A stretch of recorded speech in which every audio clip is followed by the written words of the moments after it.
Z Débrief, en partenariat avec inmacwstore.com, le spécialiste de l'équipement informatique pour les professionnels. Salut à tous, vous les accros de l'info, de la transformation numérique. Bienvenue une nouvelle fois dans votre podcast Z Débrief. Comme chaque semaine avec Estelle, on fait le tour de l'actualité. Salut Estelle. Bonjour David, bonjour à tous. Au menu cette semaine, de petites révolutions. Tout d'abord, l'invention d'une start-up française qui ne manque pas d'ambition puisqu'elle veut redonner la vue aux aveugles. Autre révolution, Twitter qui renonce à la publicité politique, pourtant lucrative. Nous verrons pourquoi. Et puis Estelle, on parlera aussi d'un nouveau système à base d'intelligence artificielle pour filmer avec un drone. Et pour finir, on parlera d'une nouvelle étude sur les parts de marché d'Amazon pour les fêtes de fin d'année et du prix prohibitif du nouveau casque d'Apple, le AirPod Pro. Allez, le Z Débrief, c'est parti. Les dernières infos. À la une de l'actualité cette semaine, une start-up française qui vient de lever des fonds, 25 millions d'euros pour un projet, je vous le disais, révolutionnaire, rendre la vue à ceux qui en sont privés. Sacré défi. Oui, cette société baptisée Prophétie est spécialisée dans la vision neuromorphique qui vise à pallier les fonctions du cerveau lorsque celui-ci est défaillant. Et la petite révolution de Prophétie se base sur une approche de la vision par ordinateur, par événement. Concrètement, cela permet au capteur de n'activer un pixel qu'en cas de nécessité.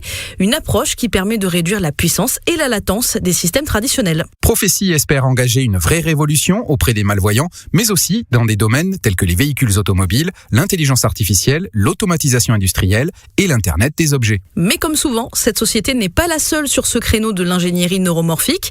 Des mastodontes comme Intel, IBM, Samsung misent eux aussi sur ces innovations. Que le meilleur gagne. Et maintenant, le dernier coup de publicité de Twitter. Et quel coup de pub!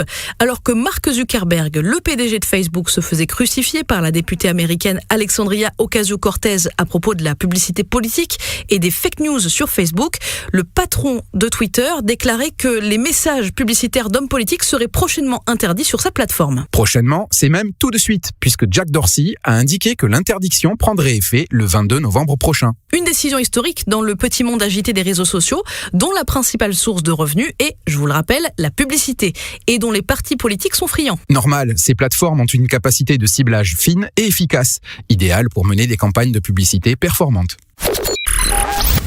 On parle encore de révolution, mais à propos de réalisation de films et de plateaux de tournage. Oui, des chercheurs américains viennent de mettre au point un nouveau système de cinématographie aérienne. Il tient compte des préférences visuelles du public afin de permettre aux drones de faire des choix cinématographiques et artistiques autonomes pour filmer des scènes. Magique. Oui, quand on sait combien d'années d'expérience il faut aux grands réalisateurs pour travailler sur un long métrage. Les drones sont d'autant plus une aubaine pour les cinéastes qui réduisent considérablement les coûts des prises de vue aériennes qui nécessitaient auparavant l'affrètement d'hélicoptères ou d'avions. Souvent, les cinéastes utilisent mal ces drones dans leur travail.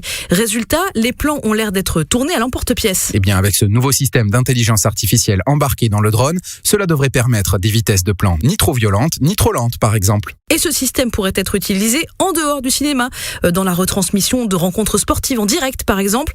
Les services de police qui utilisent actuellement des drones pour surveiller les rues pourraient même bénéficier de ces recherches. Vous cherchez une tablette durcie pensée pour les professionnels? Avec la Samsung Galaxy Tab Active 2, faites de la résistance votre priorité et travaillez en extérieur quelles que soient les conditions météo. Grâce au S Pen, son stylet résistant à l'eau et à la poussière, vous pouvez signer, noter et brainstormer en un seul geste. Retrouvez la Galaxy Tab Active 2 sur inmacwstore.com. Le chiffre marché. Notre chiffre de la semaine concerne les ventes sur Amazon en cette fin d'année aux États-Unis et en Grande-Bretagne. 42% pour 42% des consommateurs qui utiliseront Amazon pour les cadeaux de Noël et autres festivités. C'est énorme. C'est ce que révèle en effet une étude récente qui montre que les e-consommateurs sont de plus en plus nombreux à faire leur achat chez le géant américain. Reste que pour certains achats, comme le mobilier ou le prêt-à-porter, les gens continuent de passer en magasin avant de faire une commande en ligne. Ça peut toujours être utile. Attention David, là on ne parle pas vraiment de révolution, mais d'un conseil qui vous concerne particulièrement. Ouh là là, je sens que ça va être ma fête. David, je vous apprends rien, les écouteurs d'iPhone sont de plus en plus chers, et comme je vous connais et que parfois vous les abîmez, eh bien sachez que désormais vous pouvez assurer vos écouteurs, si. Oui, parfois je suis un peu distrait, mais bon.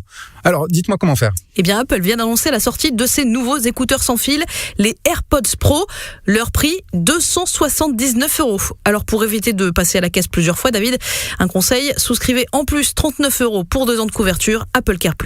Et c'est pas une mauvaise idée, ça fait quand même un peu cher le remplacement d'écouteurs cassés. D'autant qu'avec les frais Apple Care Plus, vous obtenez 2 incidents, ce qui signifie que vous pouvez remplacer 2 écouteurs ou le boîtier de recharge 2 fois et continuer à faire jouer les frais de remplacement réduits. Mais attention, Apple Care Plus ne couvre pas les AirPods Pro perdus ou volés.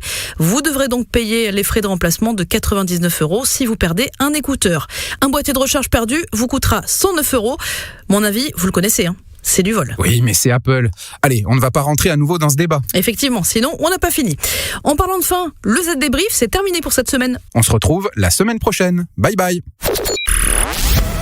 Z Débrief, en partenariat avec InMac WStore.com, le spécialiste de l'équipement informatique pour les professionnels.